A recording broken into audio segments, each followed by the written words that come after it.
ربيع تبادى بهذه الصدور وعمر تنادى بها أحلى شعور. So I'll start with the most fun question. What's the halal way of approaching a girl you like? Even though that's question number 12, I thought,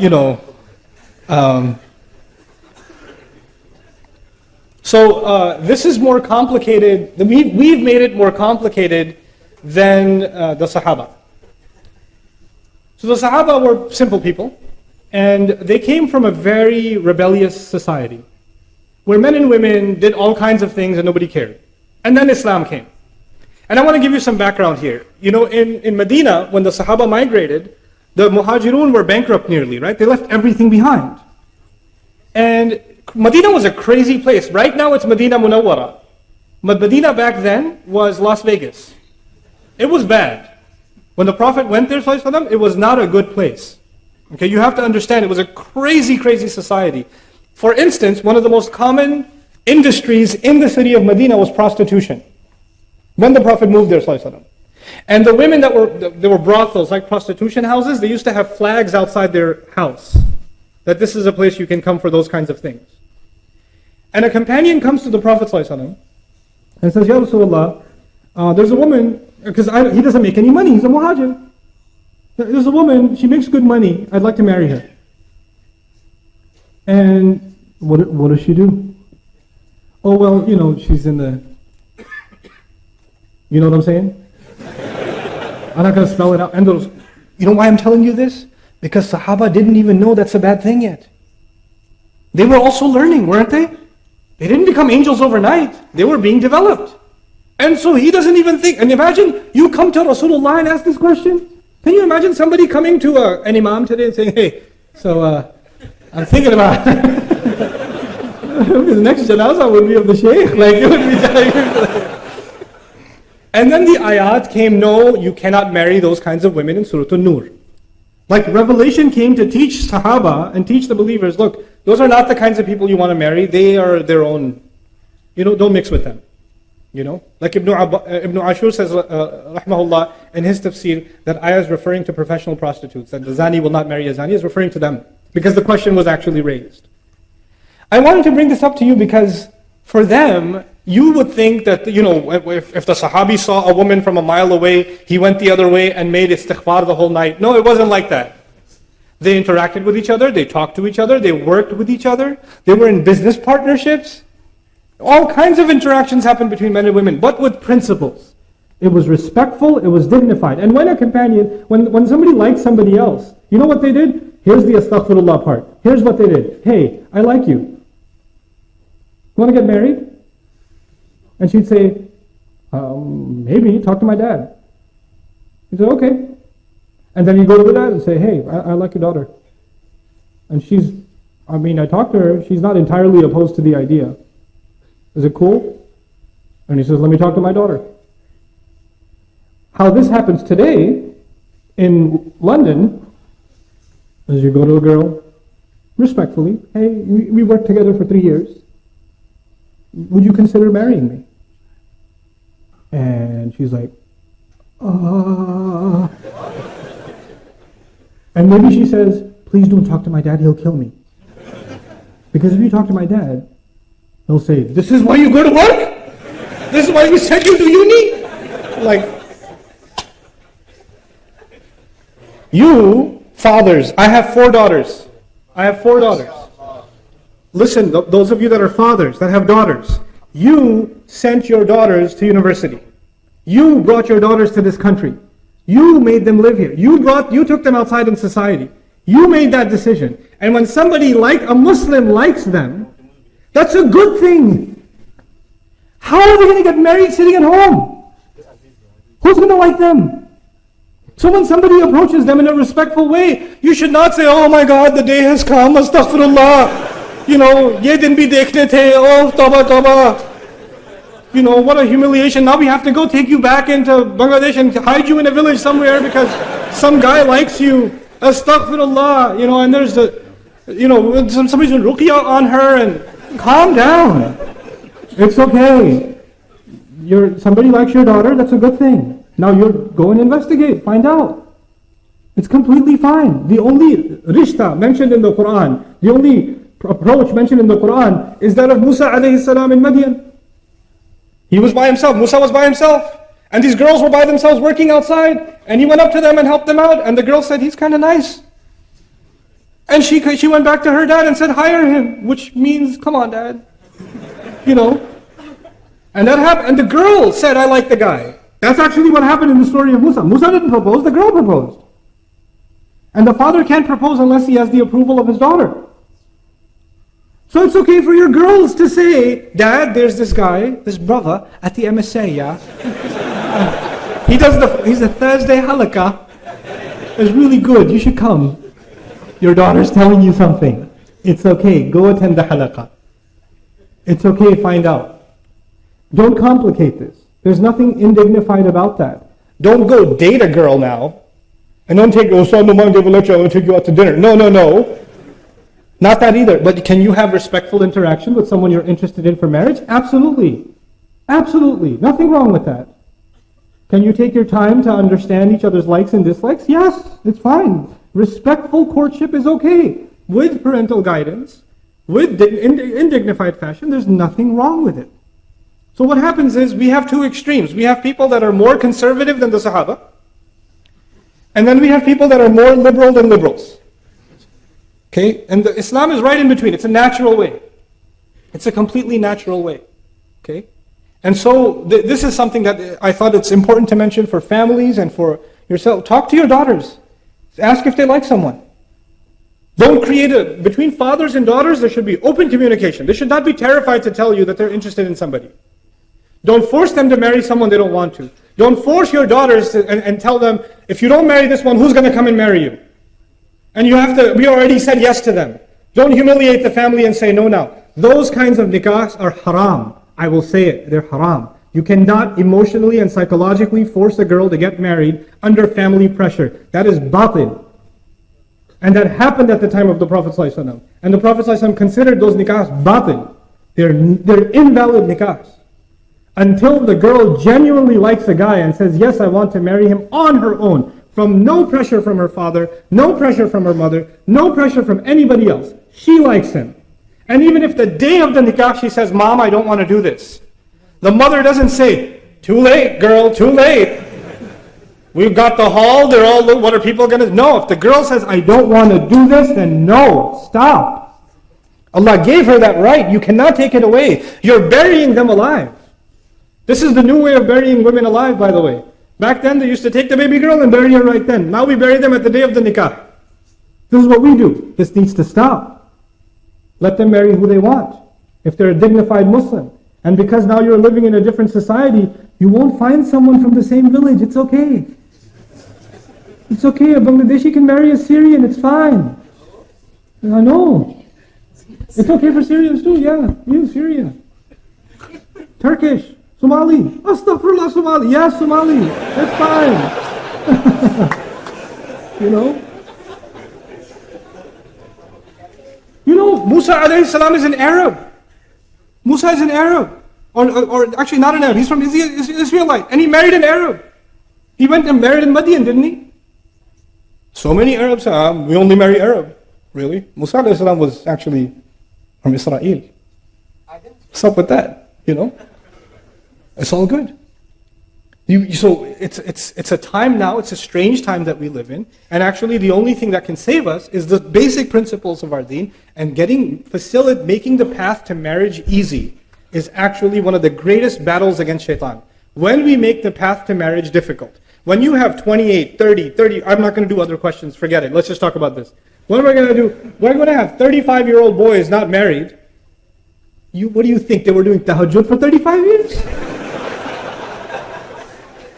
What planet do you live on? They didn't do anything haram. No evil thoughts went in their head. They didn't go to university. They didn't go to work. 28, 29-year-olds not being married? This is ridiculous. It's absolutely absurd. It's unacceptable. It's unacceptable. And we create standards that don't exist in our religion and don't make any sense. You have 3 daughters, 4 daughters. Somebody proposed for the younger daughter and no proposal came for the older daughter. No, no, no, no, no, we go in order. Who said you go in order? Which Sharia? If there's a good blessing that came to your home for whichever age, why would you deny it? What will people say? What will Allah say when you explain yourself to Him and say, I deprived my daughter of a good nikah because it wasn't in order? What will you say to Allah? You tell me that. What are you going to do? Ridiculous. This nonsense needs to stop. Marriage needs to be made easy. And the guy's side, because Hindu tradition says the guy is the gift. So the girl's side has to give him gifts. Islam came and said the man has to give what? Mahar. The man has to give a gift. The woman is a gift to the family. And now we do in Pakistan, India, Bangladesh, Southeast Asia. No, no, no. We don't want jahez. We don't want gifts from the girl's side. But there should be something. At least a fridge. You know? That is the opposite of what Allah commanded. That is the opposite of what Allah commanded. You're not only disobeying Allah, you're reversing what Allah said. Asking to pay, to be gifted because you're the girl, you know, the guy's side? That's like way beyond haram. I don't even know what the category that belongs. The shaitan is giving you like 5 stars for that one. Do not fall into that category. Don't give your daughter-in-laws and your wives gifts and then ask for them back. Now this is happening. They'll give them jewelry at the wedding. No, that was just for the photos. Really? Allah Azza wa Jalla will describe this. You know, لا تأخذوا منه شيئا أتأخذونه بهتانا وإثما مبينا. Don't take a single thing from the spouse that you've given to them. Are you taking a huge accusation against your own self and taking clear sin on yourself? When you agree to a mahar. You know, nowadays the fashion is they don't discuss the mahar until the day of the nikah or the minute of the nikah. Before then, when the mahar comes up, they say, oh, it's family, it's okay, we'll work it out, it's okay. And then the time comes, and then the girl's side says 50,000. And you're like, the poor guy was eating biryani and gets stuck in his, like, 50,000? And then his uncle whispers in his ear, it's okay, nobody pays it. If you have no intentions of paying mahar, your nikah is invalid. If you have intentions of asking your wife to forgive the mahar, you're committing a grave sin. You can't even ask for a discount. You cannot, you're not allowed. You can't give it when, you decide. She decides when it's given. That's her right. That's what validates the marriage. Don't agree to a mahar you can't afford. Don't agree to a mahar you have no intention of paying. Don't agree to a mahar that you intend to get forgiven. Oh, if you loved me, you would have forgiven it. Why does money have to prove that I love you? Because it's mahar.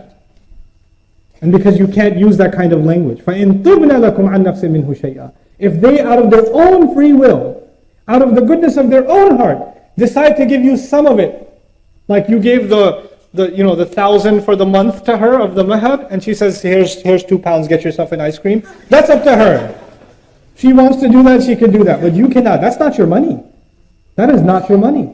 These things, why am I highlighting these random things? These are the things that we have introduced into the institution of marriage, making marriage difficult. And when you make marriage difficult, the door to zina is wide open. The door to corruption is wide open. It's unnatural to think that an 18-year-old, 19, 20-year-old guy, girl are going to be in university and they're going to be there for 5-6 years and not develop any emotional attachments. And then for them to randomly marry a cousin back in Lahore. That's not going to happen. And if it does happen, it's a form of oppression because she's emotionally attached to somebody else, and no man wants to be with a woman who's emotionally attached to somebody else, or vice versa. It's oppression. Sometimes you're denying a nikah only because it wasn't you. You didn't come up with it. The guy says, I like the girl. No, you will marry who we say. Why? Who said? It's a mistake. I don't like it. I don't like that girl. That's not your problem. That's his problem. He's an adult now. Let him make that mistake. If it's a horrible mistake, so be it. But Allah gave those young men and women the right to pick who they want. Parents can give advice, yes. But when you try to control what your children are doing, it will only lead to disaster. It will only lead to disaster. I'm not giving license to 12-year-olds and 14-year-olds who say, Ustad Nouman said I can marry whoever I want. No. I'm talking about mature adults. I mean, I've met young women that are 25, 26-year-old, accomplished in their careers, pharmacists, physicians, you name it, and they like somebody and they want to marry them. Family says no. That is absolutely dhulm. Nothing else can describe it. That is dhulm. If a woman says she wants to marry someone and he's a Muslim, there's no reason for you to stop it. You have no right as a family to stop it. This is wrong of you to do. You're abusing a right that Allah gave you. Abusing it. It should not happen. And for young men, the last bit of advice is for young men, become men. Earn a living. Be dignified. Don't offer like dates for mahar. The Sahaba used to give, what other thing are you a Sahabi? Other than the Kit Kat you want to give for mahar. You know.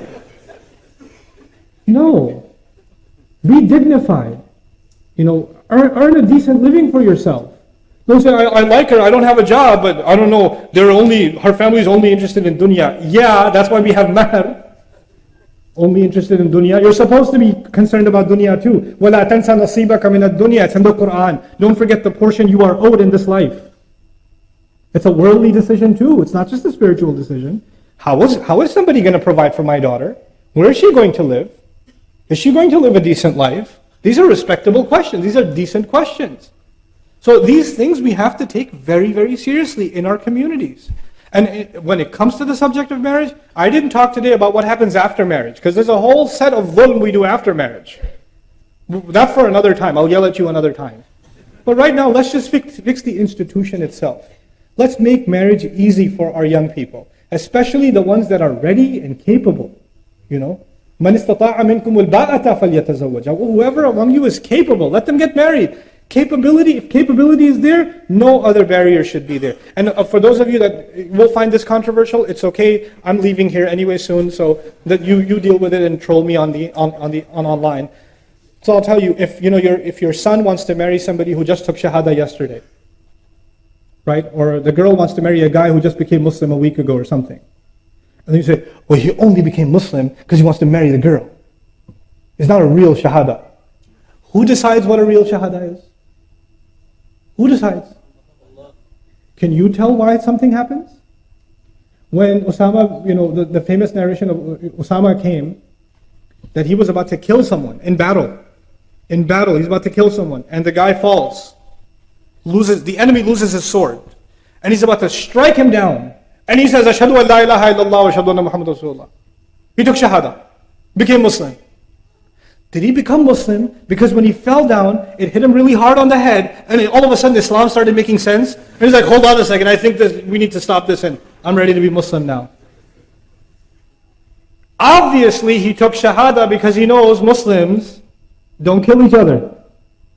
So he took advantage of the opportunity because he's losing. If he was the one on top, he wouldn't have taken shahada, would he? So he's on the bottom and he takes shahada. And Osama sees it and says, yeah, right. He killed him. And when that happens, this news reaches the Prophet ﷺ. Is it obvious, like 1000% the guy took shahada for the wrong reason? It's obvious to anybody who sees it. The Prophet says, what will you do when that la ilaha illallah comes for you on Judgment Day? That's what the Prophet says. That shahada will complain on Judgment Day, I wasn't respected. And that's in the most obvious of cases. When somebody says they've taken shahada, who are you to question their reasons? That's between them and Allah. It's okay. As a matter of fact, even among the Sahaba, there were those, somebody said, I want to marry you, and the woman was a Muslim and the guy was a non-Muslim. And she said, you're not Muslim. He goes, okay, I'll become Muslim. She says, okay, fine. And he became Muslim and they got married. Done. So you could say, astaghfirullah, he took shahada for a woman. Yeah, but the Prophet was okay with it. Why do you have a problem with it? The sunnah is okay. You're more Sunni than the sunnah. So what you need to do now, what you and I need to do is understand that we are in a challenging time. And our children are exposed to the worst kinds of haram are no big deal now. They're accessible, they're easy, and they're not hard to fall into. And in that environment, when the opportunity for nikah is there, please, it is a grave crime for us to deny that opportunity. To consider, of course, give your children advice. I think this is a bad nikah for this reason, this reason, this reason, but the decision is yours. The decision is yours. You have to share sincere advice. Ad-dinun nasiha. You do. But at the end of the day, they'll have to make their decision. And if it was a bad decision, so be it. That's okay too. That's their mistake to make. That's a better mistake than the mistakes they will make outside of marriage. You understand that, right? And that you won't even know about. And you'll tell yourself, no, my son, my daughter, they would never. Really? Really? Because you come from like an angel family? Your son and daughters don't have hormones? They don't have emotions? They don't have attachments? They don't have obsessions? They don't have temptations? They do. Don't be deluded into thinking he's a good boy though, he prays. Yeah, what is prayer going to do? What is prayer? If you say, Inna salata tanha anil fahsha'i wal munkar, that works to an extent. But Allah created us with a fitrah. You're denying that fitrah. So this, I know I went on a rant, but I felt like I had to do it. May Allah Azza wa Jal make marriages easy for our community and bless the marriages that are happening. May Allah Azza wa Jal give the husbands the strength of character and the understanding to be good husbands, and the wives the kind of commitment, loyalty, and understanding to be good wives, and thus raise wonderful families. Barakallahu li wa lakum. That's the end of the question and answer session. Assalamu alaikum wa rahmatullahi wa barakatuh.